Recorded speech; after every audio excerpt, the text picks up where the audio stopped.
We're good. Hit it.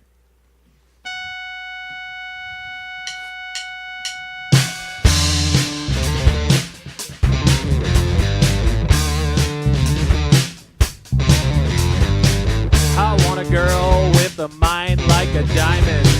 I want a girl who knows what's best. I want a girl with shoes that cut and eyes that burn like cigarettes. I want a girl with the right allocations, who's fast and thorough and sharp as a tack. She's playing with her jewelry, she's putting up her hair, she's touring the facility and picking up slack. I want a girl with a short skirt and a long jacket.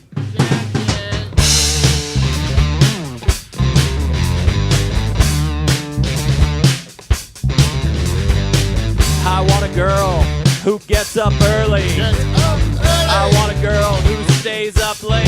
I want a girl with uninterrupted prosperity, who uses a machete to cut through red tape, with fingernails that shine like justice and a voice that is dark like tinted glass.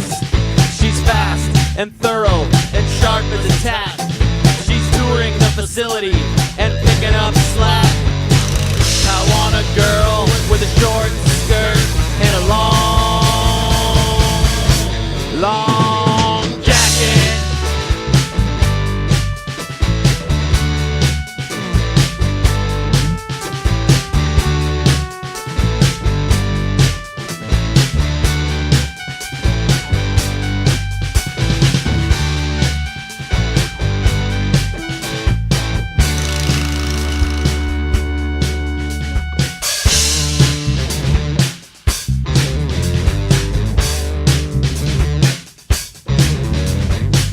I want a girl with a smooth liquidation. I want a girl with good dividends. In Citibank, we will meet accidentally. We start to talk when she borrows my pen. She wants a car with a cup holder armrest. She wants a car that will get her there. She's changing her name from Kitty to Karen.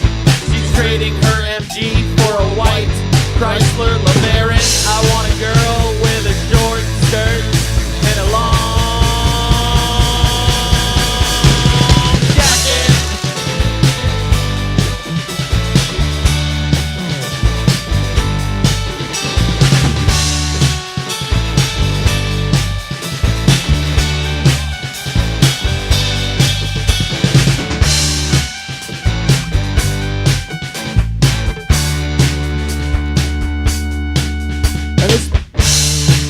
Pizza time. Oh, it is Peter time. I almost thought it was Peter time. Hey, You know, part of being the host of Canada's only late night talk show, part of it is doing my responsibility as a host of a program that people come to love and respect and listen to. Part of our job is to go out and see the world, make stories, make things happen, do crazy shit, get in a little bit of trouble, and sometimes we can't do enough of it. Charles and I tried our best in Atlanta. Yeah, we did. Sometimes we get people who did this stuff almost professionally, you know? We get in guests who've had experiences because they've done things we can only dream of. Tonight we have a guy, he's played not only one professional sport, but two professional sports. That's something that nobody gets to do. He did it twice. And that wasn't enough. He says, I'm going to be a firefighter. You know, those guys get all the pussy. And then he said, even that's not enough. What I'm going to do is I'm going to come on your program and I'm going to look you straight in the eyes, Pete Van Dyke, and I'm going to tell you that I'm a podcaster too. Oh, no shit. He's going to dominate that.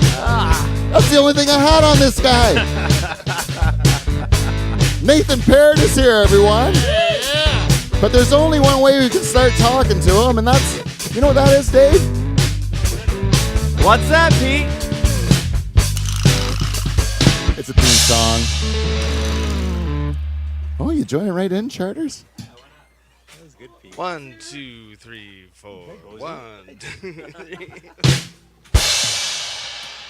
Hey, It's coming. It's coming. it It's was coming. theme song. It's theme song. Oh, Charters. Yeah. Charters. That was an unexpected move. This Hey, is that's a real really letdown. We smooth. just nailed the whole opener, and then it was supposed to go, and then theme song. Your Charters. transition is like seamless today. Seamless. I wouldn't even know You guys you ready? screwed up. Sure am. There you go.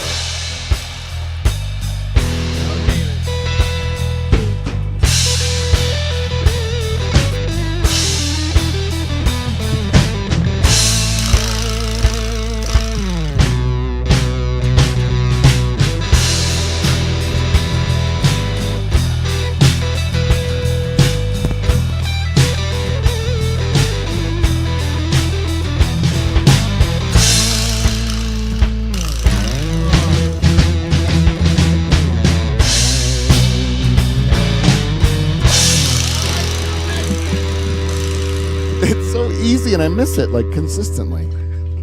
I got one. All right. No, it goes in.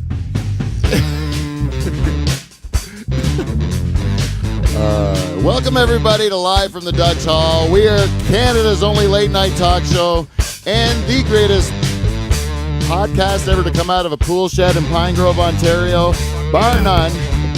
And I believe we are that way because we have a band, the greatest band in Canadian late night history, the Nocturnal Emissions. Yeah. Comprised this week of a bear. He just made it on time, Michael Bow. Hello, ladies and gentlemen. Beside him on lead guitar, doing a great job tonight. Sitting in the middle, waving at Willie. That's Steve the Reluctant German, everyone. Let's hear it for him. And in the corner tonight, he's taking his place where he belongs. The balls of the Nocturnal Emissions, plucking the bass. That's our good friend Whiskey Wes Hagens, everyone. Let's hear it for him. And of course, due to CRTC rules, we have our one Frenchman. He's the French tickler on drums. Kev Belange, everyone. Hello. And who's that guy on vocals and keys this week, you might ask? This is my travel companion for the weekend. He was my wingman. He is the man that writes the music for the show. Dave the Rooster Charters, everyone. Happy to be here. And beside him is the director, bartender, and all-around good guy. My brother Paul Van Dyke is here. Let's hear it for him. There he gets on camera. And our guest tonight, a longtime friend of the show. He's been a listener of the year one year. He's former NHL enforcer. He's the husband of my sister. He's the father of my niece and nephew. Ryan VandenBussche is here, everyone. And beside him, two-time professional athlete, former professional hockey player, current professional boxer. I can't say enough about this guy. Nathan Perrott is here. Lucky to be here. And now, introducing your host from Live from the Dutch Hall. It's two-time President's Club Award winner, Pete Van Dyke, folks.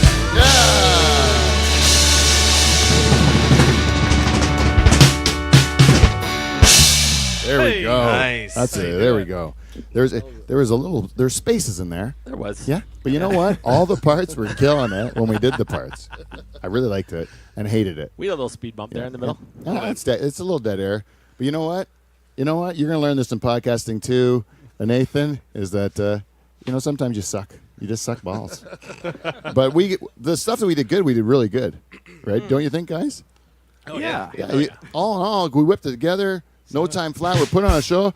But we have to get to it. We have some big stories we want to get to on the show because Charles and I just came back from a weekend in Atlanta. We promised you stories. We can deliver. Let's have them. We can deliver, but we're going to save it for the end of the show because we have a special guest that's here, and he's got to get going to another event. He's very popular. He's a busy man. So we're going to introduce our guests, Ryan VandenBussche and Nathan Perrott. Let's all give them a nice round of applause. Now, Nathan, you are a newbie. This is your cherry popping visit to the Dutch Hall. And you come down to Norfolk County very often? I've visited Ryan a couple times now. I went to Bush Stock. And that's where we met. We met briefly around a campfire, had a nice chat, had no idea who you were, and then you introduced yourself, and then I was like, hey, I remember watching you play. I was like a fan of watching you play hockey, you know, but I had a nice chat with you before that around the fire. And do you remember that at all? Yeah, I do. Oh, yeah? I think I was having a few beers that night, so Yeah. I don't remember everything we talked about. That's possible. Do you remember Charters around the campfire playing his guitar? Yeah. Oh, yeah. And there was a real guy being a dickhead to him at the time. Do you? He was like Was this the first bush stock or the second bush stock? second, right? It was the last Like one. last year? Yeah, the Trues one. No, you were not. No, Oh, you weren't at the Trues one? Oh, it was the one it was before that. Before that, yeah. Oh, yeah, the one before that. And remember, and there was a guy who was like kind of like a surfer-looking guy, and he was kind of like seemed like he might have been on something, and he was being critical of Charters, and I think you took exception to it, eh? That you took exception on behalf of a guy who looks like Charters, who like they had no business sticking up for him. You know, he might have had it coming. He looks like he's had it coming. Brings it on himself.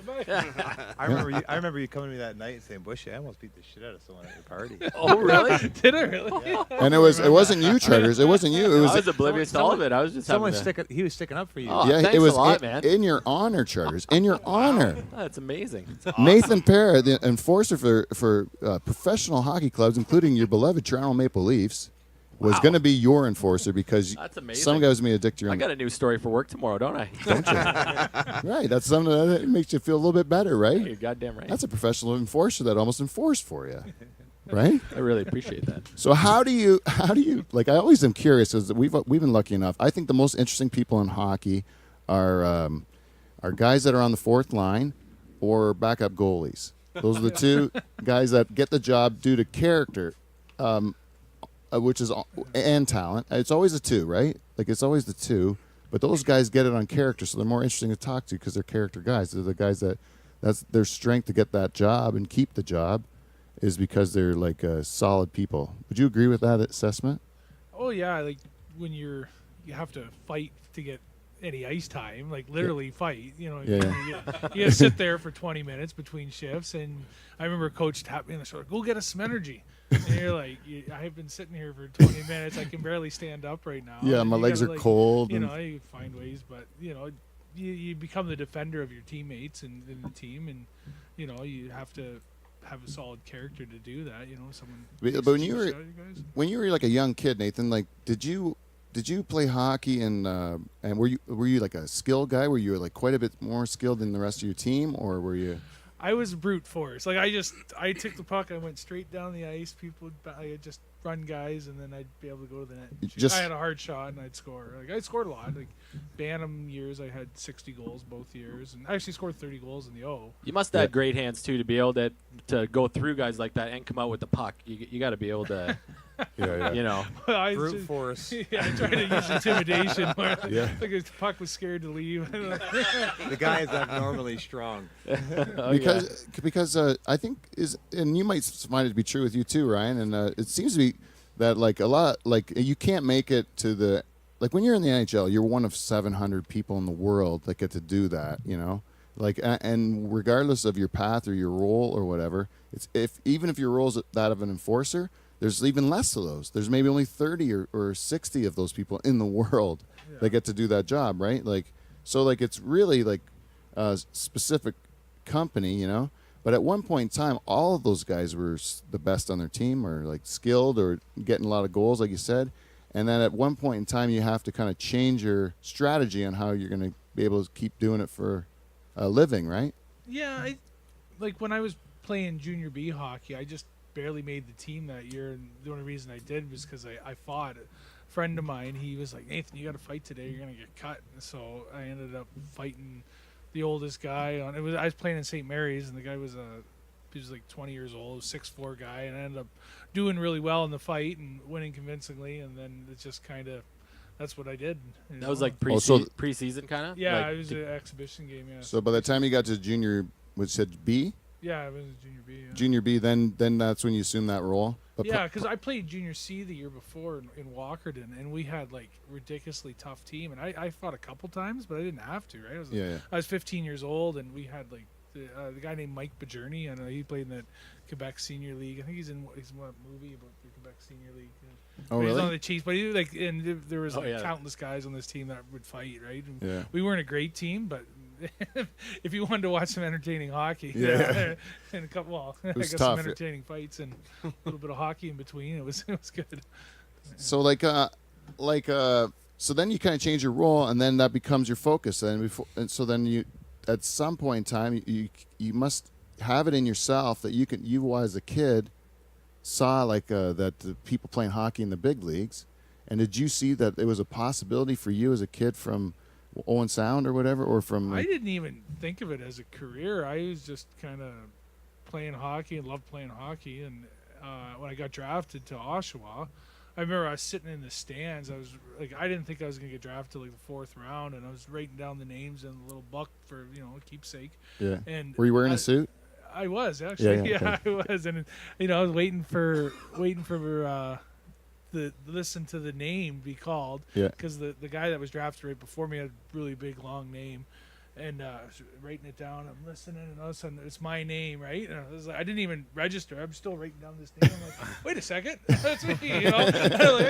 Where do I go? I didn't have a clue what I was supposed to do. I was like, oh, okay. Yeah.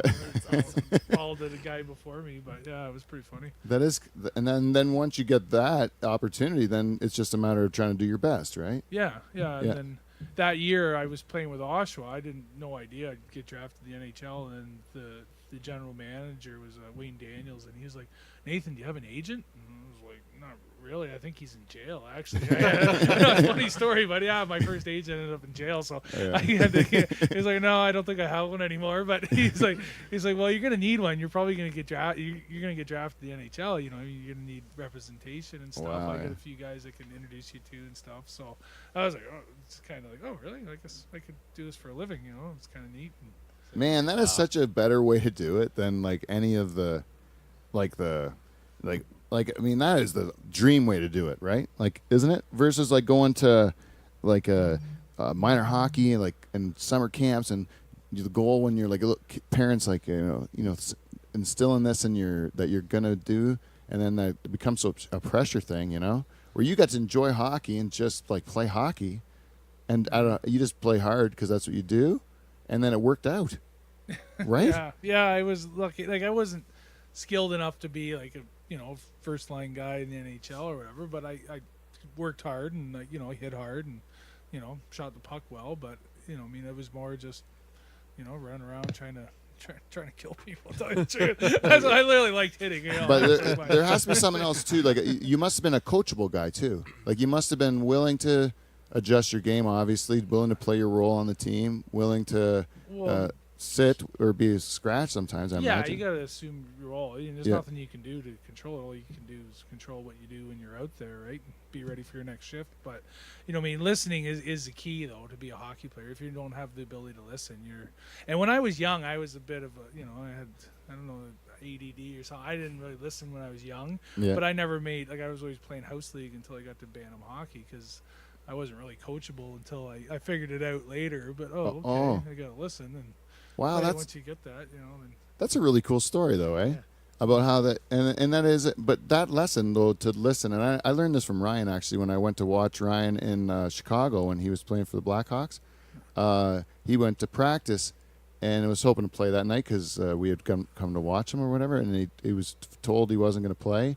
And I still remember, like, he was the last guy on the ice and talked with the coach the longest, and you could tell he was asking lots of questions of what he can do to make sure he can. To improve so he can be on the ice next time or whatever. And I'm like, there was really, I really found that impressive, because I was like, that's probably how he gets to have that job, is because, even in the face of disappointment, he doesn't bitch about it. He finds out how he can become better. I was just happy to be there. I had great seats if I wasn't playing. I had great seats if I was up in the stand by the organ. That is a good point, eh? It's not bad, and it was a fun ride. Yeah. But at the time, it's hard to put it in perspective. Like, you have to have a certain amount of maturity to be able to let your ego, let you put your ego aside and say, like, I just have to do my job. Like, 'cause some people would not have that. Like, the skill, like in the highly skilled guys, you'd find more like you have to manage personalities, I would imagine. Oh, totally. Like you get guys like there's some first, second, third rounders that are used to being the star of the show every game, and then when they get to the NHL, it doesn't matter. I mean, it's who's playing the best is going to get the opportunity, and if you're one of those guys that aren't getting your opportunity, it's we know a couple of guys that just had a drip lip. They didn't get what they wanted. They didn't get the ice time that they wanted, or they didn't play. They were a healthy scratch, and then they just feel sorry for themselves afterwards. Basically cut Yeah, and themselves. if you guys did Yeah, that, yeah. and you that shortens your career Yeah, a you just lot. don't want to be a downer, Yeah. right? I remember last year Marner, Babcock was talking about Marner, and Marner's ice time was getting cut back, and he got moved back to the third line or maybe in the fourth line, and the press was asking him about it. Marner not getting his ice time and whatever, and Babcock said, like, what are you telling him? And he said, you got to worry about the ice time you're getting, not the ice time you're not getting. Absolutely. Right? Yeah. Well, that's what I used to help out with the Own Sound Attack, and I would tell the kids, I said, because they'd always come in and ask for more ice time. I could play so much better if I got more ice time. I said, well, you do better with the ice time you're getting, and you're going to get more ice time. Yeah. That's it. Do better with what you're getting. You'll get more. Right? Yeah, yeah. That's the same thing even in stand up. Like if you get 3 minutes, then just kill for those 3 minutes. If you get 5, you take your 5. You get 20, you take your 20. That's what like your sister tells me too. oh, you son of a bitch! Don't think I'm afraid. I'm not afraid of you. You got 3 minutes. Dig in. I just wanted to say another interesting thing I just want to touch on before you have to go is that you went from being you made it like a lot of kids. You ended up playing for your were you a Leaf fan growing up? Oh yeah, they struggled when I was watching them in the 80s, but I loved the Leafs. Right? Those are like the Harold Ballard years. Yeah, and yeah. But, Wendell Clark. Wendell Clark. He's one of my favorite players for sure. Yeah. Amazing. Yeah. And so that you achieve that, and then at the end of your career, you make a decision to go into boxing, right? Or how's that come about? So I was out in Santa Monica one summer training, and I was working out of this boxing gym. That's Bob Dylan owns it, and oh, really? It's down in the bottom of this coffee shop, right? And the trainer there, he used to do camps for Sugar Ray Leonard, and he was telling me, he said, Nathan, you could be a pro boxer. And I was like, yeah, whatever. And then I went to training camp in New Jersey that year, and he told me about a guy I'm good friends with now, this guy Mark Pudvink, and he was a strength coach for the New York Rangers at one point, and he would take me around to the boxing gyms after I was done, trying out with the Devils, and I got to meet Tommy Brooks and a few other like big name trainers and stuff. Yeah. And I started, and he's like, yeah, you should come down and box. And I was like, yeah, whatever. And then I was playing hockey in Russia, and it was actually before I went to Russia, I couldn't get a contract because they'd sent me back, so I started just amateur boxing for fun and to stay in shape. Yeah. And I did pretty good at it, and then so I went down to Jersey and started training down there and went pro, and I had a couple fights. My first 2 fights were in Philadelphia, and then I learned out pretty quick. Like the second fight, I learned out pretty quick. It's not an easy sport at all, but I love the sport. I'm not great at it. I just I compete hard, and I have so much respect. I watched your third fight, against the big Russian. Yeah, and I was like, that is unbelievable. Like I was so. You took that one straight right, and then at one point in time, you see he's just kind of gives a bit of a fake, and you had that stutter step back, and you're like, this guy's getting fucking hit hard, man. That big monster is like. I found out probably about 5 minutes before the fight, I found out that he was a southpaw. I was told that he was orthodox the whole way. I did. I probably trained, I think I did about 30 hard rounds of training, like of sparring. Yeah. And they were all with orthodox fighters. So I go into the fight, and the one trainer went and looked. He's like, yeah, he's a southpaw. And I'm like, oh, this is good. So I have no fight plan. I'm going to go in here and fight this monster. And he was a big, tough guy. He was tough. And you went in on him at the beginning and stuff. Like you were like, it was good. Like that's such a different skill set. Like it's not like you think the two would translate. You can fight in hockey and box, but it's like comparing a sprinter to a marathon runner, Yeah, it's funny we were talking about that today. How did the training differ from training for hockey? Yeah, it's the training is a lot of hours, right? You practice your your technique. Like, it's all technique, right? And staying relaxed, and you have to do it over and over and over and over again. Like I was working out probably 2-3 times a day back when I first started getting into it, just to really get the technique down. And I still did. Like even when I get into like you kind of revert back to your hockey fighting. Like I don't know, you're revert back to the form of your worst training, but like hockey fighting does not help you that much with boxing. There's like, no jersey. Yeah, There's no jersey to pull over his yeah. head. You're all covered in Vaseline. What hurts more, again, hitting boxing or hitting hockey? Oh, my second fight, that was the hardest I ever got hit. That John Bolden guy, man. He's about 6'7", and I was winning the fight. I had him back in the corner, and I dropped my left hand, and he threw a big overhand right and landed right on my temple. Oh. And I wasn't right. I couldn't talk right for 2 weeks. I was just like slurring, and it was bad. My kids were making fun of me. Yeah, it was bad. Yeah, I got hit hard that time. But, So, and then above all this, you still find time to be a firefighter as well? yeah, that's got to pay the bills, right? Yeah, So, yeah. I actually work at Bruce Power, the nuclear station, as a firefighter. It's a pretty cool place to work. The only problem is it's up there, it's north, right? Like it's like 2 hours. Well, it's probably from here. It's like 4 hours, I think. Yeah, But 4 hours. Yeah, yeah. that's about right. Up there, yeah. So, Nathan's got a kid that plays the London Knights. oh yeah, Oh, no kidding. Yeah, my oldest son. Yeah, he's got That- drafted last year to them. that's great, man. And how old is he then? Like 18? No, he's 16. Oh, 16 Yeah. they can draft you. All right, I guess, right. It's the 18 for the NHL, right? Is Yeah. that right? Yeah. Yeah. Yeah, so his NHL draft year is 2019. Well, it's just a little after 10, and I know you have to get going to.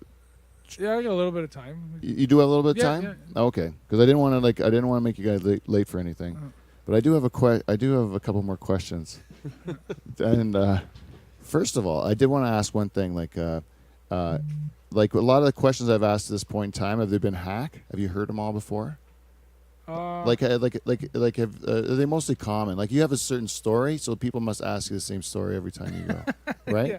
Well, sometimes I don't do a whole lot of interviews anymore. Once in a while they'll ask. I guess last year when I was promoting my last fight, I did a couple, but Yeah. it was they usually get who's the toughest guy you fought. That's usually the Yeah. I was asking Ryan about that earlier because I said you get asked that a lot because that seems to be what everyone wants to ask. Who's the toughest guy?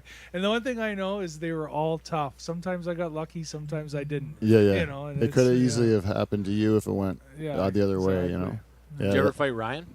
I did Nashville. Yeah, Oh, really? I just bear hugged him. After we were teammates, we were Where were you guys teammates? Chicago and Indianapolis. You worked at a and- lot. You played at a lot of the same barns, Yeah. right? Like Albany. Did you both play Albany? No. Did we you? both played in Cleveland? Norfolk? but- No, not Norfolk. You didn't play Norfolk? Yeah, I was in Norfolk. I don't think you didn't go down. eh? No. You were up the whole year. Oh. Yeah. What But we were in about- training camp in Chicago like 4 or 5 years together. Oh, yeah? Yeah. We were both right wingers, right? Fourth Yeah. line right wingers. Yeah, Fighting fighting for the for- same Yeah, spot. exactly. Yeah. Yeah. So Yeah. and you But never in tryouts? No, Oh, never we in tryouts? No? tryouts. No, No. no, no. No, never did, yeah. You We always guys- got along really good. Yeah, you Yeah, have like always. that, so. But you've had to fight. Have you had to fight friends of Oh, yours yeah. then? Because you fought a lot of Ryan's friends. Because I know I watched it on YouTube today. Jamie Allison, you fought. Oh, he broke my face. Really? Yeah. It was funny because I got called up and fought him. And earlier that year, we fought an exhibition game. And I kind of suckered him. It was a cheap punch. After I apologized to him because I know Jamie well too. Yeah, yeah. I'm not great friends with him, but like what I mean, Yeah, we're yeah, acquaintances, yeah. right? And I apologized. It's like he's like, Nathan, what was that? And I was Yeah. like, I know, sorry. It was linesman kind of came in anyway. So he owed you a receipt. Yeah, he did, and he got it. We were going toe to toe, and we're both like I throw lefts, and he's Yeah. throwing lefts, and the camera angle, it was terrible. You don't see me throw a punch, but you can just see him beating my face in. It was awesome.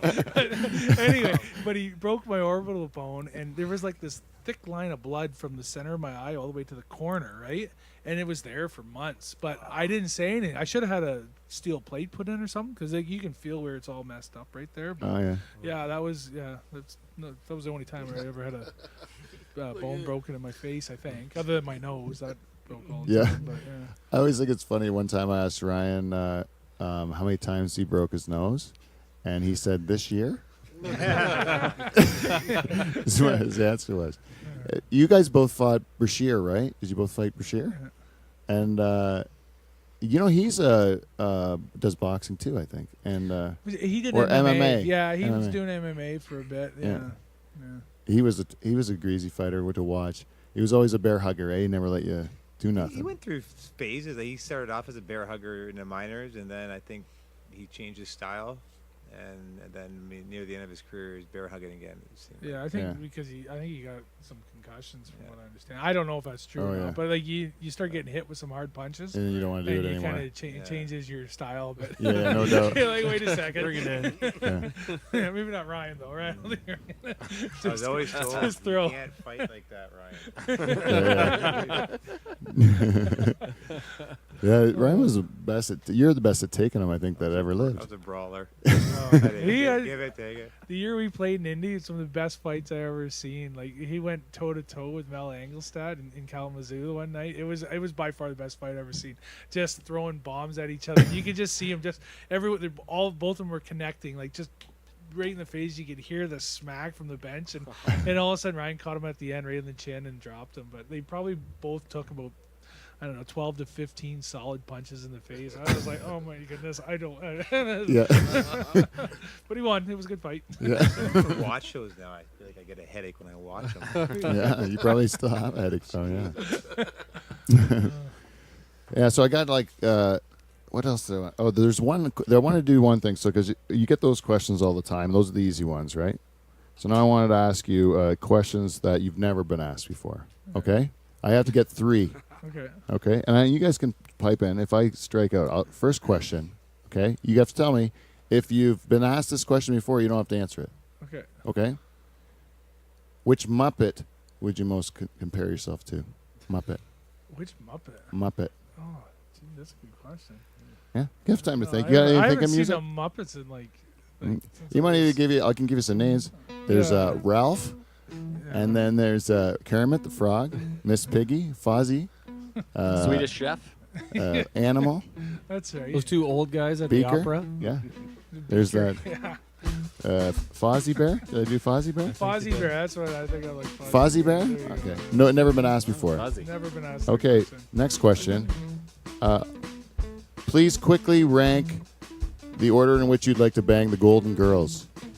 To remind you, there's the one Blanche. She's Yeah. like the slutty one, She's the Yeah. hooah. and then there's Betty White, who's like the ditzy one. Yeah, yeah. Then there's the old lady, Estelle Getty. She's like the mom of B. Arthur, who's kind of the man. Yeah, yeah.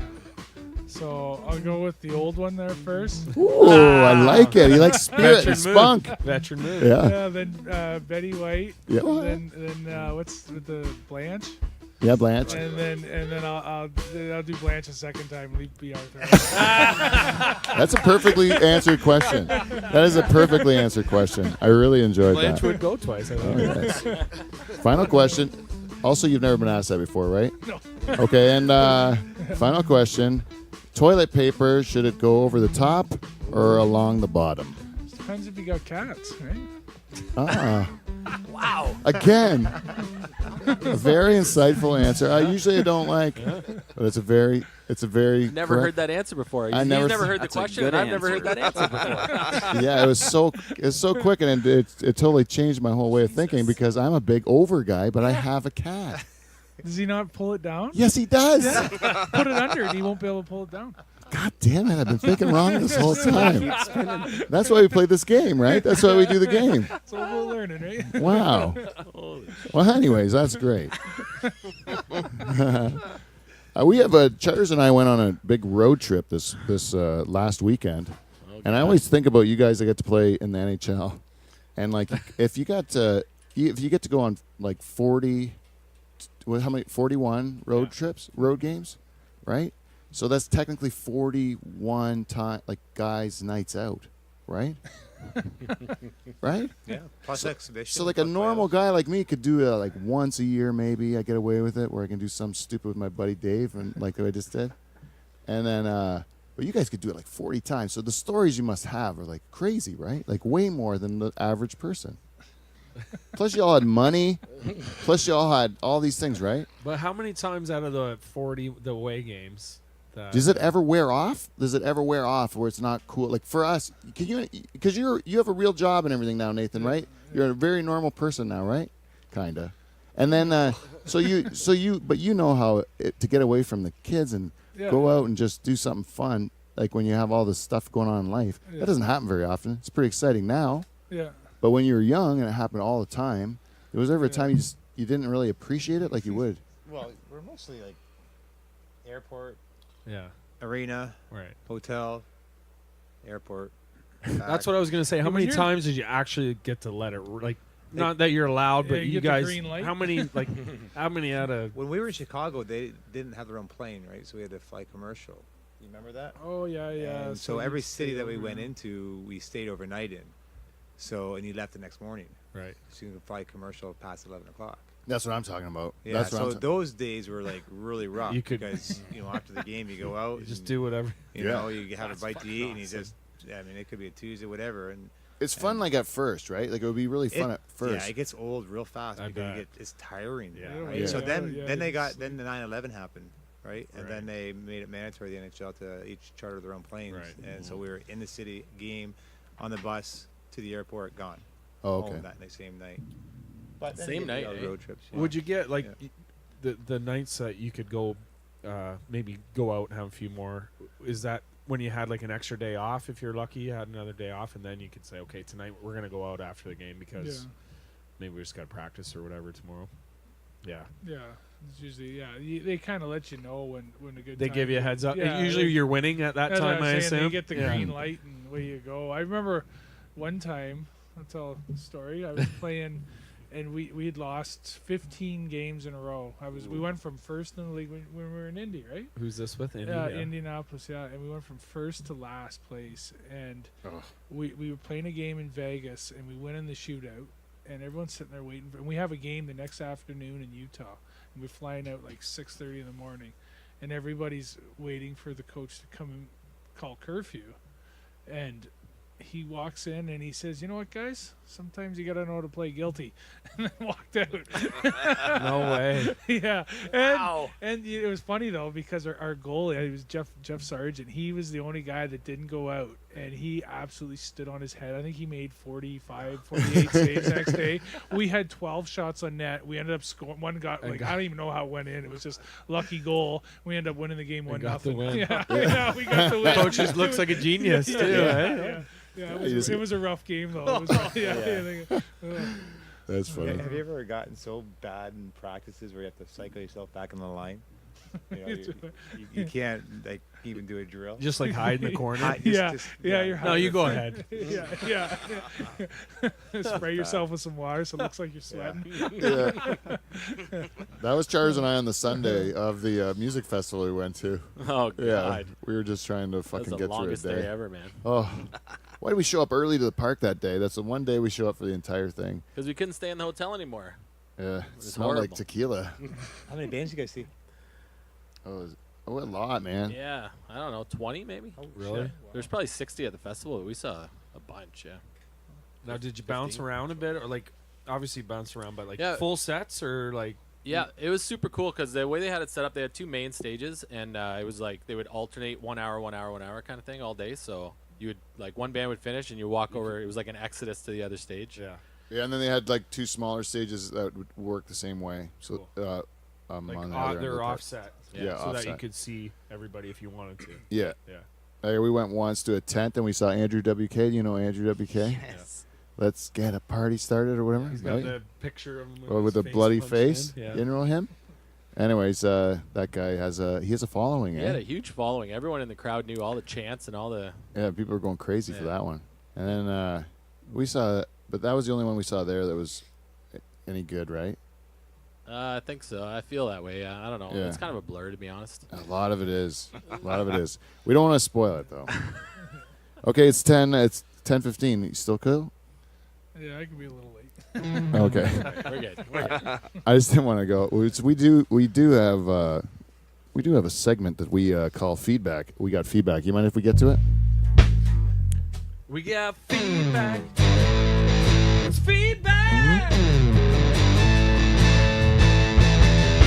It's motherfucking feedback. That's a nice touch. That's a nice touch.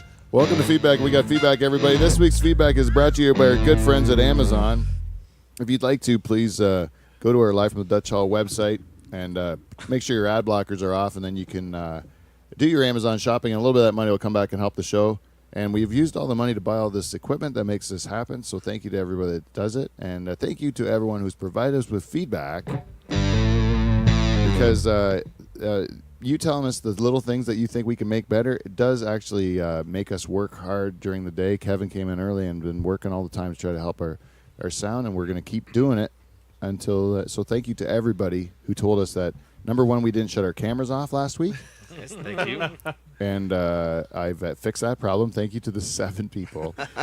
And then also thank you to everyone that says that they couldn't hear something, because we were fixing it. Anyways, you know, who else we got to get to? We have to get to who's our next sponsor? Oh, Norpac. The beef people. Norpac. The beef people. Norpac. The beef people. You heard it 3 times. You heard Norpac. The beef people. That's the 4th, right? You gonna hear it again? The beef. I didn't people. say it. I didn't say it. Like Simon says. Oh, man. I didn't say You're so Norpac. good, Paul. The beef people. There you go. -1, but the rest of it was. I'll give you 4 out of 5, Paul. 4 out of 5. Good. And now the only other person we have to talk to is Van Dyke Party Services. You know, it's getting to be a busy time of year. Is May that 2 time? for a weekend's coming up.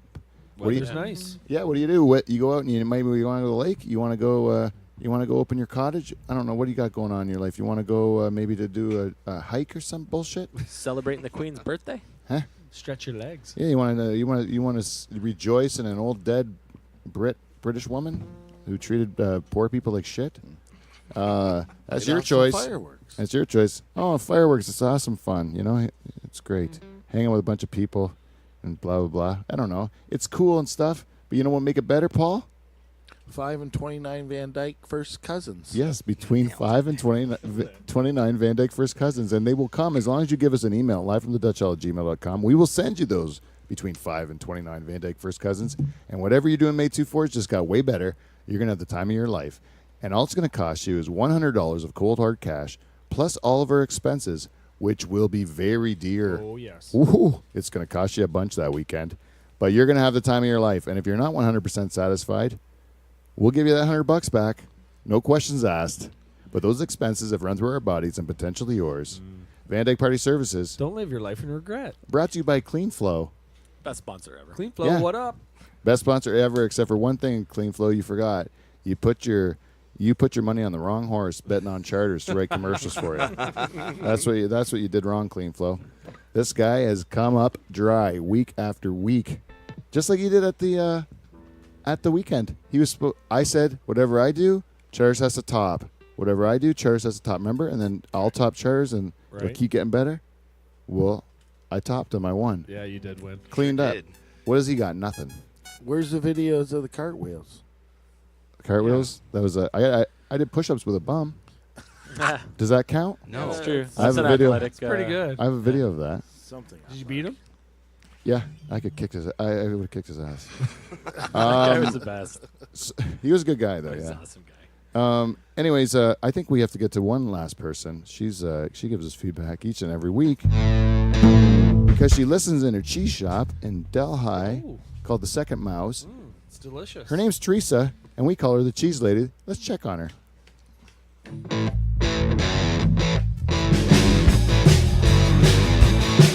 Yeah, we're checking on the cheese lady, on the cheese lady, checking on the cheese lady. She's always on the run. Checking on the cheese lady, on the cheese lady, checking on the cheese lady. She's always having fun. Checking on the cheese lady, on the cheese lady, checking on the cheese lady. Always on the run. Checking on the cheese lady, on the cheese lady, checking on the cheese lady. Let's see what she's done. All right. Teresa? Well, thank you very much, Teresa, for every week going on Podbean and giving us some feedback.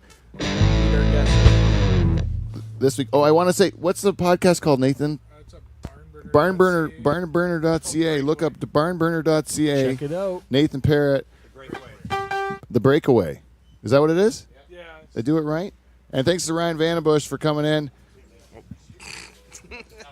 Thanks a lot, Nate. I really appreciate it. Hope you had a good time. Yeah. See you, Ryan. Thanks a lot. Nice to meet you. See you, Nathan. Thanks for sticking up for me at Bush Talk. I don't remember, but Me neither. It's good enough backup, I bet. Thanks again. Later, guys. Boy, oh boy. I would not fight either of them. No. No. I'm glad we're friendly with them. Yeah, yeah. Nice guys. Yeah, it's good friends to have. Yeah, you do not want to be on the other side of those. They'd run right through both of us. Oh, yes. Crush our bones. Oh, yes. Yeah. Holy mackerel. Okay. Time to... What's the cheese lady lady. saying? Oh, the cheese lady. Yeah. The cheese lady says, you know what? This is the thing about charters, eh? Women love them. And Teresa says, Pete, you're being too tough on charters. Oh, fuck charters. Life is too short for diets, is what she said. Yeah. And let's give them more cheese. Give them some of that cheddar that she's promised you. Give them the cheddar that Grandma's going to be proud of you, right? And everything's going to be good. Thank you, Teresa. Well, she's I back. like where your head's at. And thank you, Teresa. And if any of you guys want to be just like the cheese lady and give us feedback every week, you can do that too. You just can go to livefromthedutchhall@gmail.com, give us an email. You can go to Live from the Dutch Hall's page on Facebook, Dutch Hall on Twitter, Dutch Hall on Instagram, Dutch Hall on Snapchat, Dutch Hall on LinkedIn, Dutch Hall on Quora, They fucking get it. Etc. etc. I think they got it. Who's that? LA woman. Weird. Oh, it's last week's show plan. Okay. Yeah, awesome. I apologize. Are we recording this one? Yeah, I am recording. I think I am. Oh, it seems like the life really went out of the room. Did everyone leave? No, we're okay. The guests and everyone? Well, now that's it for feedback. We got feedback. Let's call it a day. The next thing we got to do is talk about this fucking weekend, boys. Hey, Okay, so my promise to everyone was that we were going to make something memorable happen, right? That's what we said. Yeah. Now we said we used an example of cartwheels, and then naked cartwheels, topless, Yeah. bottomless, Starting Banana. bottomless with a banana in the butt. Yeah. You know, it went like that. You gotta start It with went something. like that, right? And that was just an example of how it could go on the weekend. Okay, Charles and I show up. We get into our hotel.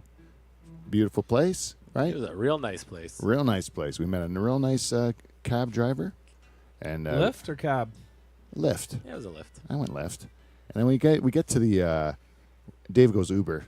Oh, Dave's an Uber. Yeah, Dave goes Uber. I go left. That's what we did. It's all right. Test it It out was against nice. each It other. was nice to mix it up. Yeah, because sometimes they have like Uber lots, so then it was better to have an Uber. There you go. Other times you had to like, anyways, sometimes you can just get in somebody else's Uber and say you're that guy. They're like, hey, Frederico, and you're like, yeah, and then you just go in. They drop you off halfway across town. That's what happened to me. And then you spend an hour hoping not to get stabbed, walking back to your hotel. Good times. With your friends really worried. Yeah, they called me like every 10 seconds to make sure I wasn't stabbed, and I was like, just let me walk for fuck's sakes. I'm going on a nice nighttime walk in a strange city.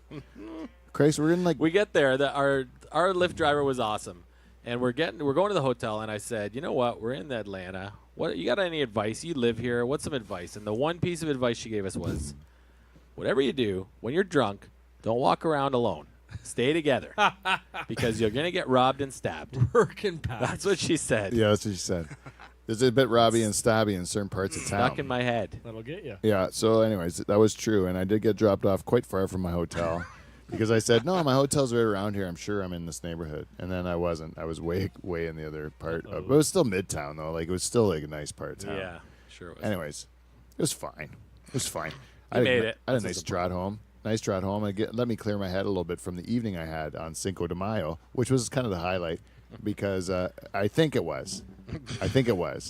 Friday night was just like settling in. We went to the concert. We had a nice time. We drank some beers. We Yeah. had Saw David Byrne. Awesome show. oh, yeah. David Byrne from Talking Heads. Yeah. Excellent. 11, Oh, it was terrific. 11 people on stage, and all of them were mobile. Even the drummers were wearing their drums.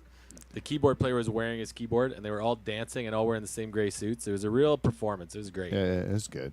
And he played a lot of old Talking Head stuff and stuff, too. yeah. Like, it was good. Fun. That's good fun. It was real good. And then we watched Jack White, right? And Yeah. Jack White was kick-ass. Oh, yeah. As always. Yeah, he was Yeah. great. Blew it out of the park. Yeah, it was great, and nailed it. And so we had a good night. It was a good night for like an opener or whatever. I Shut don't her know down what about 4 a.m. I think. When I look at my like sleep, my phone gives me my like sleep stats Yeah, afterwards. They yeah. were all fucked up for the whole your weekend. chart. Shut her down about 4 a.m. The you can the chart. graph, the sleep graph. I found out like I think you can chart your movement on your like phone, like so you can find out where you were that night, and you can look at your path like on the GPS, which is what I really would like to do on that Saturday night because I am still Just a big circle. yeah, I don't know how I did it, but The downward spiral. I know that Friday night I looked at the Uber map and we went like halfway to the airport and then back into the city. When you look at the Uber map, yeah. Oh yeah. I think I put in the wrong address or something. Oh, I don't know what happened, but anyways, that's Saturday. Friday. So Saturday we wake up, and it's like bright and early. We wake up, and the Barbie Mansion girls got mimosas by the pool for us, right? Oh yeah. This is Saturday morning? Yeah, bright and early. Saturday that's morning. delightful. Yeah. Yeah, we had a nice late evening. We wake up, we're feeling a little foggy, but not too bad. We go down to the hot tub and the swimming pool. Yeah, you can And, see it out our window. You can yeah. see the hot tub 18 floors down or whatever. We're like, that's where we got to be. Sounds like fun. Go Blow down to the out hot the tub, cobwebs. have some orange juice and champagne, and we're just we realize that we're breaking a lot of the rules down there that are on the sign, right? So Yeah. I decided let's break them all. And one of them says, don't use these 2 wheelchair lifts to like put You put can lower you- someone in the pool. you with can it. lower a person in the pool that's like an invalid or whatever, like from the lift, like they'll take you off your wheelchair and they'll lower or the hot tub, either one. I was like, Cheddar's, put me in the pool, right? So I sit on the chair and he's like, I'm like slowly like being, but you couldn't lower me. Yeah, it So I was wasn't just working. dangling over the water. But you're still smoking cigarettes and drinking out of glass bottles. Yeah, I have a glass. Right smoking over a cigarettes. pool. Right over the pool. I'm breaking those 3 rules at least. I'm doing my part, is what I Trying to was break saying. the 4th. Yeah. Anyway, that's what we did, and then we decided, you know what? It's Cinco de Mayo. The idea came to us, so we decided let's go to a Mexican restaurant of some sort and decide to have lunch. You Oh, know? you're missing a key point where we Oh, were what? like, meet you upstairs in 10 minutes for tequila shots at like 10 a.m. Oh yeah, 10. That's to get us ready for the restaurant. just to get prepped. Just makes sense. Yeah, and then we go to the Mexican restaurant and order a couple pitchers of margaritas, because why not, right? Cinco de Mayo. And I meet the 2 nicest African American ladies I've ever met in my whole life. Probably one in her early 50s, the other one in her mid 40s, probably. A couple of just like fantastic gals, right? I had a nice conversation with them, gave them both a nice warm hug at the end. Delightful. The one wanted to take me home in her pocket, she said, which I thought was a very nice compliment. Enjoyed my time in that restaurant, but I don't remember leaving very much. And then what happened was we went to the concert then, right? Right from there. Now, the entire concert from this point on, in my recollection, Dave, and I can use your help for any of this, if you can help me with it, Yeah. is I do remember bits and pieces. They're coming together over time, it's brown spots. It's brown spots. So I do remember we met a girl from the same town as one of the Barbie Mansion girls. That I remember. That was the same night, right? Yeah, fifth wheel, I like to call her. Yeah, fifth wheel. Old fifth wheel. And Ruined it. she was a nurse from the same town as one of the Barbie Mansion girls. So I thought they'd become fast friends. You guys are now best friends. Yeah. And it turns out, no, they don't like when we meet girls. They like when we meet boys, and then they can hit on the boys, right? Oh, I see. But they don't like when we meet girls, And I really believe they were protecting us. They were protecting our... our wives, because Yeah. they knew that they were going to absolutely. keep They were our... very worried about our wives the whole time. It's nice of them. Yeah. Well, I got to tell you, they were, for the most part, gentle women. They were respectful, platonic. They did Yep. all the right things to keep our marriages intact. Partied hard, though. But God, those girls can drink booze. Holy fuck. They can pound booze. Me and Pete I'm- could go to the store and we buy a 12-pack each. We think we're on top of this, right? And they call us up to their room, and their whole dresser is just full of booze, like 2 bottles of Patron. I don't even know what they had there. Tito's vodka. Oh, fuck. It was just left to right. Red Bull everywhere. Well, we met him drinking moonshine, didn't we? Yeah, yeah. Initially, so that makes sense. Oh, these girls can booze, man. And I tell you, No joke. it's not like they were like, we had to take care of them because they were drunk and we were like they were because we were going drink for drink the whole night, and they were just as No drunk. big They were deal. like, I think I was probably drunker than any of you Oh, yeah. because I was, I for sure. don't I was remember a drunk. goddamn thing. Right? I remember that. I remember bits of concerts, and then I remember it was kind of in and out for the rest of the night, Yeah. And then I kept saying to charters, like, then I took the wrong lift home. I ended up with like a shared lift, so that was me and other people. And then they kept going, "Are you Mike?" And I go, "No, I'm Pete." And I go, "Oh, you're not supposed to be in here." And I'm like, "Well, I'm in here." And they go, and then they're Deal like, with it. and they go, "Well, we're taking these people here." I'm like, that sounds really good. That's really close to where I am, I think. And it wasn't. And then I walked from there. And then so they got all worried. That's how we come back to it. Then we go to the hotel room there. "Where were you?" I'm like, I don't know. "I think I was on stage with Cake," is what I said. I keep having on this walk this memory of me being on stage with Cake. And I remember having a great time on stage with Cake. But then I was like, that sounds ridiculous, right? So then I was like, I asked Charters when I get to the hotel. I said, "I think I was on stage with Cake." Charters like, "I watched the whole show. I didn't see you." That's right. And then one of the girls says, "I thought I saw you up there," right? Like that. And then I'm like, I don't know. We didn't think much of it, right? Yeah. Then the next day. Till Sunday, yeah. And all of a sudden you're like, "Fuck Charters, look at this." We're going through our pictures. Yeah. Here's me. I'm Yeah, right on fucking yeah. stage. You had a video of Cake from the back. Yeah, like almost touching Right on them. stage, yeah. Crazy. And then I don't know how you were able to record a video in your frame of mind. all I knew is I had no hat on, but I didn't lose my hat. Like I was, because now I have video evidence. Steve the Rockin' German told me, go on YouTube, because if you're on stage doing that, there's probably someone else in the crowd facing the stage where you are, so they'll get you doing your shit. And now there's hundreds of them. You go like, you go Cake, short skirt, long jacket, shaky knees, 2018, and watch for a guy in the red shirt in the back. That's Pete. That's Pete Van Dyke rocking out. Blackout drunk and no memory of how he got behind the stage. But I was behind there, sure as shit, with all the VIP people who have things around their neck, which I do not have.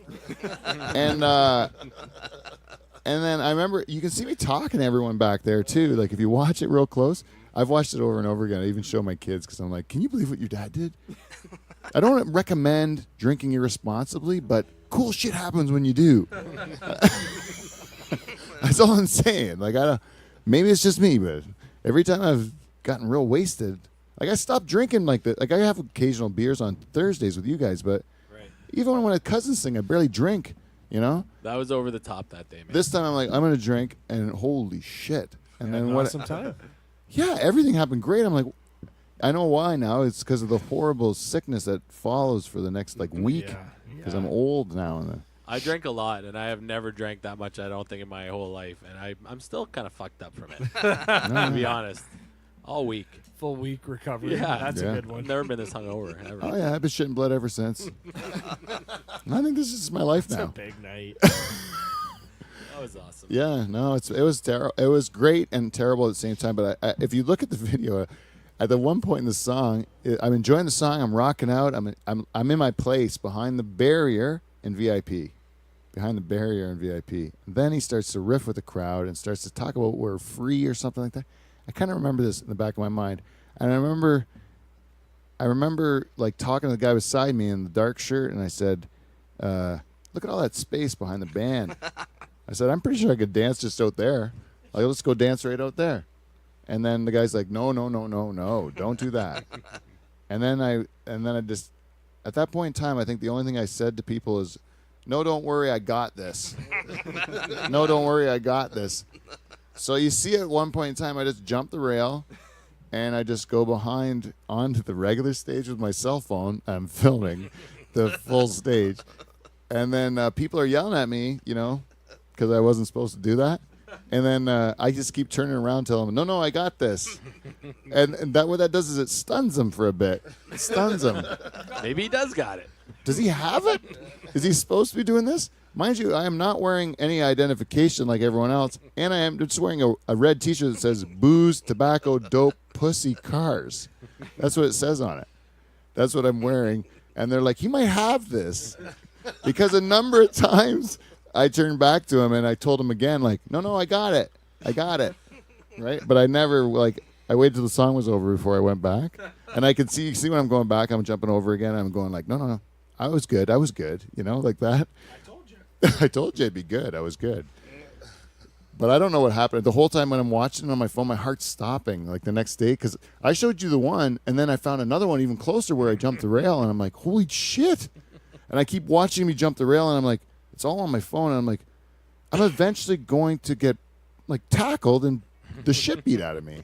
But then I was thinking, like, I'd remember getting the shit beat out of me, right? Like, You would remember. I'd have some marks or bruises or something, but nothing. Everything turned out great. It all just worked out. I totally just ignored every rule in the park for that period. Kevin, you've worked at festivals. You told me this, right? Yeah, I'm still like, how the fuck did you get back there? Like there's sound, like there's a million people. This is a big professional You've got- festival. and where they are VIP wise for that kind of a VIP section, that's VIP for like friends of the band, band, crew of the band, yeah. people with the band and the stage techs and the lighting crew and the monitor crew and all of these crews. That's who were there. That's Yeah. no like audience members. The So, real people. That is like side stage over there. And I'm still. It flashes me back to what was it, V-Fest in Toronto Islands when Oasis played, and Oh yeah, the guy Noel jumped on got stage. tackled. Yeah, I was yeah. right on the fence for that. Oh really? And you were basically that guy. Yeah. Right If I was there. a psycho, yeah, like I could have. You could have done it. Like that's what I mean. They should have by crazy. all. Like I watched it like a bunch of no times. badge, no nothing. Like No, and I that's saw awesome. the guy. I thought I must have traded my hat for a badge. That's what I saw when I saw I wasn't wearing my hat because I didn't lose my hat, and I Did you have some bills on you that you were like? I giving definitely had no away, or- cash, man. I had Oh, no man. cash. I am so goddamn cheap. I don't care how drunk I am.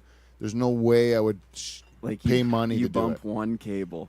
I think you must have just Lights walked out. in there like you own the place. Right. Like Yeah, Not caring. wearing at a Booze Tobacco Dope Pussy Cars shirt and just owned it. I got And this. I'm pretty sure what happened was I was because I do remember watching the show from the crowd, like with the rubes, like charters. the peasants.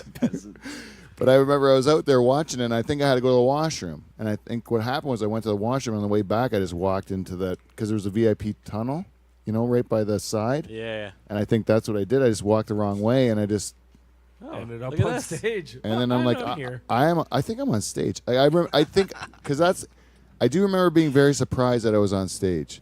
Like, I don't think I tried to get on stage. I think I mistakenly went to the stage. Chart, you didn't see him at all, Dave? No, but I was kind of on I have The glimpses wrong of being angle? on the left side, like the Right. same side he was on, so I didn't have that view. Yeah. Did you see it since? Have you gone on YouTube yeah, and I've seen seen it? it. Yeah. When I It's jumped the definitely rail, even at this time, you can see in that one video clearly that is me, 100%. and I was not supposed to be I there. couldn't find you, because I was. That whole night's gray for me too, and there's little glimpses that come back once in a while. But I remember the cake, and I remember leaving early from cake because I wanted to be up front for Queens, because Queens was, they did 1 hour on each show, and Queens was next. Right. Like, I got to be up front for Queens. And then I remember trying to find you guys, but I couldn't. And then I'm like, oh, I'm just Renegade now. Yeah, And, I was renegade the whole night. I And then think. at some point, the show was over, and I remember, like, everyone was leaving, and I'm like, I can't navigate through this on my own. Like, I'm so fucking wasted. I don't know what I'm doing. I'm like, I feel like I'm going to, like, start going in a spiral and then just lay down and not be able to get up. One of those. Does that ever happen to you? Just like dig yourself into the ground. Yeah. And then I have this vivid memory that comes to me of this black dude there who I see him, and I have to like go around him, and he's like, "Why you gotta cut in front of me, motherfucker?" Like right in my face, and I was just head down like, I don't know why, man, just don't fucking kill me. Trying to make it back. So I call Charters. I'm like, hey, Charters, where are you right now? Because I'm waiting for my lift or whatever. And I'm like, where are you right now? And he's like, I don't know, man. Like that. And I go, I'm going like seriously, like look up in the fucking sky and look at what buildings you see and tell me what's written on them, Because I'm looking up and I You're can see. asking for like a landmark. Yeah, just tell me what you see, and then I'll just see if I can find where you are from that, And he's like, there's nothing, man. There's nothing. Space. It's just space. I'm by the tree. I'm by the tree. That's what he said. He says he's by the tree. Great. The tree. I said, that helped me out, man. There's only one in Atlanta. See you at the hotel, man. So is Cake the last band on that stage? On that stage, yeah. Okay. And then Okay. Queens. And were then the Queens last- was the last band. And how on are the they, other Dave? stage. Oh, they fucking killed it. It was awesome. Awesome. Yeah. Super From what I loud again? remember. Yeah. Super loud. Like your ears hurt the next My day? ears didn't ring like No. they did in Toronto, no, but just a great. I just remember it being like I can't believe they're doing it. There's one part where I remember we're in the song, and then it they're jamming for a bit, but then it was like silent, and you could almost the crowd was silent too, and the stage was dark, and it seemed like forever, like everyone's lighting a smoke, and and then all of a sudden, boom! It's like full lights and full sound again, and they're in the same song still. Like, Really? yeah, that really blew my mind. That's good that you remember that though, because like That was my perception. It's probably totally different than I remember everyone else's. Lights and Yeah, but you Shades. remember something. Yeah. Yeah, it was so terrible. Lights and Shades, you remember? Yeah, that's about it. I know I was renegade. Like as soon as I get into a certain amount of drunkenness, and I do not want to sit around. I want to wander. You know, like I'm a wanderer. Yeah. And I love wandering, drunken by myself. And I cannot believe I've not been stabbed or killed yet. It really is because I just love, and I've never gotten in any trouble in my whole life. I've only had the best times in my life wandering. That's the truth. Well, I think you're obviously a when you're at that point, maybe it's something that runs in our family too. That like you're happy, like you're not an asshole. No. You know what I mean? Obviously, or else like you would be fucking thrown right out. No, you can see me. You can see me in the VIP area talking to everyone, and people are laughing, You're a good enjoying person themselves. when you're that- They're like, we're having a good time together. Right. And then you're like, how am I doing this? Because the regular me, sober me, can't do that. Right. He would be like, I'd be freaking out. I'd be like, Thinking it. yeah, a little bit too overthinking it, much, right? yeah. And I'm sitting there just like, socially, everyone's enjoying our time with me. And then I even broke the rules, and they gave me enough leeway because they trusted I wasn't a bad guy. And I'm blackout drunk. I don't even know what I'm doing. It's crazy. That is the craziest thing. I got to put a camera on me so I can learn what I'm doing when I'm really wasted, because I think that's the best me. Try to do that day to day. Yeah. Yeah. I just don't want to become an alcoholic and stuff. You just want to be able to remember it and not have the hangover, but still have that Know much how to fun. behave like Yeah. that. Yeah, like how to get that much fun into Yeah. your life. It's tough, yeah. It sure is fun, man. Jane and I did it in Vegas too, where I just got super hammered drunk, like for like 2 or 3 days, and the most crazy shit happened. Like it was like stuff we couldn't even believe, just because we got super wasted and just. Yeah, I think that's what it is that you just don't care. You're not thinking about anything except for having fun. You're more open-minded, Right. Like, This is my favorite part. matter. My favorite thing about last week's show was that it wasn't even on the show. It was when Mike was asking us advice about where to book his honeymoon, and then he was like, very serious as the day is I long. was because Eddie goes like, because I'm really looking for a city that would help me fulfill my one true love, day drinking. yeah. we were thinking of you on Cinco de Mayo because we were super day drunk. I fucking Yeah, love day drinking. I was like, I get what Mike's talking about on that Cinco de Mayo day. I'm like, this day drinking thing is fucking fun. Like, man. and everybody's attitude when you're day drinking is the best. Yeah, Like, it's just like, we're doing this at, like, wouldn't you guys have that shot? 10 in the morning? yeah. Fuck and then yeah. at lunch at the restaurant, like everyone there is also day drinking. Yeah. Like, You're that's meeting all what- kinds of You're people. not normally doing Oh, that, man. so it's like when you're doing that, you're like, this is the fucking best. Oh, yeah. And we made friends with every table in that restaurant, man. And even on the deck when we'd have cigarettes, there was more friends out Because there. like- everybody's in a good mood, right? yeah, we just had a blast. And Atlanta as a city is great. The people, I never met anyone I Yeah, didn't like all there. the people were great. Yeah, fantastic. And it's a terrific city. I love it. I recommend it to anyone that wants to go visit it. And LA too. I had 2 great experiences in a row. Can't even. And how about Shaky Knees as a festival, like well put together? Perfect. Excellent. 100%, You go I'd go back again, yeah. Okay. Yeah, awesome. 100% I'd go Awesome. back, yeah. Yeah. Sounds like it was. They really pretty took well care of you. done. Pete lost his credit card Yeah. on the Sunday, and we're like not in very good shape, and he's starting to freak out a bit. And we're like, we start retracing our steps, we'll never find it. We asked a couple people, they're like, go to this place where you get your tickets, and ask them. So we go there, and he's like, On the way there, we see a lost and found, though. We saw an actual lost and found on the way to the ticket place, because we see the Oh, ticket yeah. place, and we're like, oh, it's right up there. We'll go to the ticket place. And then beside it, there's something that says lost and found. So I'll go ask there. And they're like, No. Fuck. what's your name? And I go, Pete Van Dyke. And they go, oh, yeah, we got yours. I remember your name. Fuck off. yeah. Like, Yeah. they just knew it. They pull it out and hand it back to me. So somebody there picked it up and walked it over to someone and said, someone lost this. Just good. At a vibes. music festival, That's right? fucking Yeah. unbelievable. Awesome. That's what I so even awesome. think about that cake incident. I think the reason I got away with that is because there were such good vibes there. Yeah. Wow. There was no bullshit. Yeah. Like even the ones that were fucking around, they were like, it was funny, man. Like the people that were like being total over the top, they were like hilarious. Right. It wasn't. There's no ill will at all. Yeah, like it they're was. not being mean. They're just over the top. Yeah, and you know what? When as many people that were there and as many shows as we saw, everyone gave you room. Everybody was like Yeah. nice. Like true. it was. And It was did- a great show, man. Did you feel like the bands noticed that and performed to that? You know what I mean? Like they're like, this is Yeah, they knew it was. I think they didn't seem like they were bitching about the festival Right. at all, Like and the they crowd all was, had a and good nobody time, was too. complaining about the crowd. Yeah, nice. Yeah, like Tenacious D had a great time. I know that. Oh yeah. But that was a fun show, man. Tenacious D was our last show. Charles and I are both so sick on Sunday. We're just like sick the whole day. We go there in the morning. We watch like every single band that's Yeah, there. we saw more bands Sunday than probably the Oh, other 2 days. we Who's watched- bigger, Jack Black or Kyle Glass now, eh? Oh, It's it's awesome. close, man. They're both He's like a put couple- on some LBs. Oh yeah, Kyle Gass got a big white beard now It's too. awesome. Yeah, and the whole show was kick ass. That whole because the people all knew all the songs. There was two guys dressed like the devil. Oh, They were all they the painted best. red. They had horns and they had like fur pants In on. the crowd? Yeah, they were body surfing Painted the whole show. completely red, and then both wearing the brown like devil pants. And they're both just Oh, body that's surfing the whole show near the stage. Two devils. It was like it was crazy fun. Like the whole and people all singing all the dirty words and stuff. Like it was great. And were the Barbie girls right in? Like they were right into the concert. They loved it. Yeah, but no, they were maybe, but they weren't into the music like Dave and I were. I That's what didn't I- think they as weren't- much. They Not said quite Cake as was their much. favorite show, and they left Queens of the Stone Age before. That's not for them. Understandable. Yeah. And they didn't. They didn't stay Sunday. It was only me and Charters.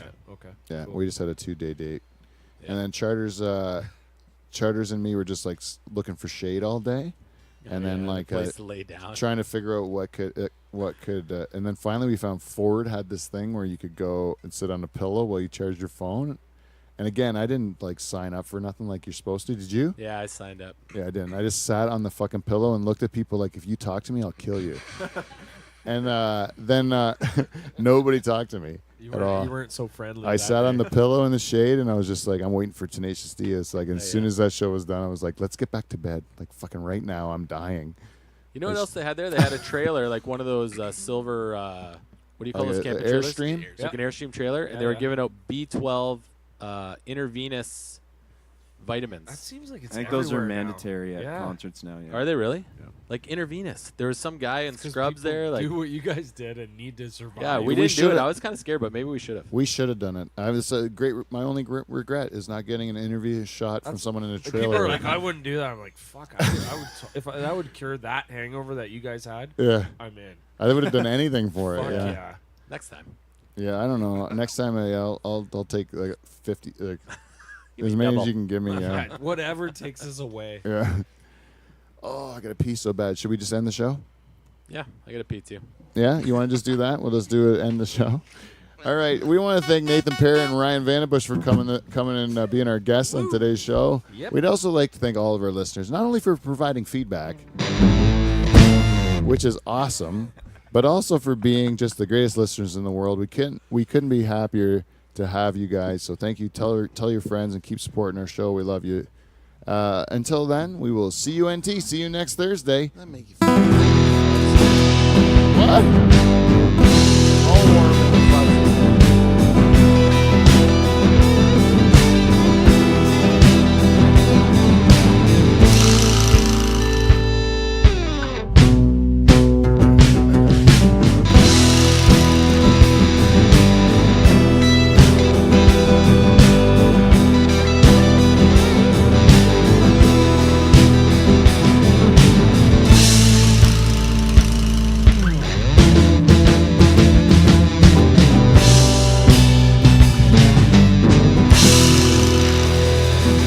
Oh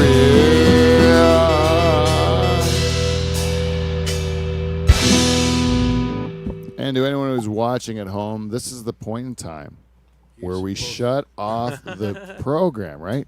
So I have to hit this button called stop streaming. She go. Boom. Nice knowing you. Hey, we remembered. We did remember.